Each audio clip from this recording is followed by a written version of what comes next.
ওস্তাদ ওই হালায় বলে আঙ্গরে মাল দিব না, মাল দেবো না। ওই আকবরে আঙ্গরে মাল দিব না। ওই একবারে কুস্তি চল চল।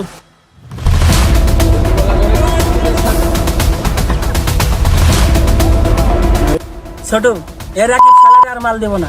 ওস্তাদ এই কথা যেন রাকিব শোনে না, তাকে চুদলিং পং করে দিব। আচ্ছা দেখা যাবো রাকিব কি মাল করে। ওস্তাদ গুয়া মানে সারা রাকিব রাস্তাতে।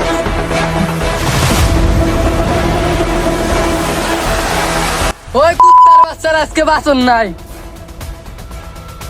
একবারে তুই বলে আমাদের মাল দিবি না।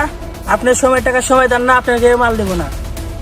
ওই আকবর কি বললি? তোর শালারে আজ থেকে যে আমাদের মাল দেবে না তাদের অবস্থা এরকমই হবে।